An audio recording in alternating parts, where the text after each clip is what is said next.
பண்ணணும் அப்படின்னு சொல்லிட்டு மாட்டை கிளப்பிட்டு போனா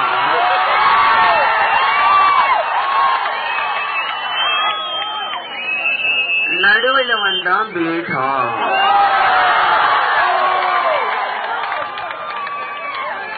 அது என்னன்னு சொல்லி மந்திரி கிட்ட கேட்டேன். மந்திரி நடுவில் ஒருத்தன் பீட்டா வந்தான், யாரும் வந்து அவன் ராஜா, அவன் தான் நமக்கு எதிர்ப்பு தெரிவிக்கிறவன் அப்படின்னு. உடனே மந்திரி கிட்ட கேட்டேன், மந்திரி இதுக்காக அவர் நமக்கு எதிர்ப்பு தெரிவிக்கிறாங்கன்னு. ராஜா நம்ம அடக்கிறது உங்களுக்கு பிடிக்கலையோ? உடனே மந்திரி ராஜா சொன்னார், மந்திரி பிடிக்கலாம், அவுத்து விட பாத்துக்கலாம். காளைய சொன்ன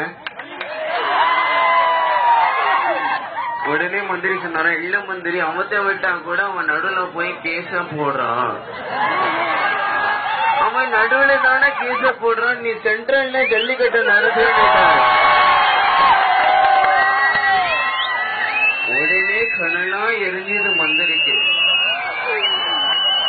மந்திரி உடனே கேட்டாரா, ராஜா இப்ப நம்ம ஜல்லிக்கட்டு நடத்தினா பிரச்சனை வராதா ராஜா அப்படின்னு.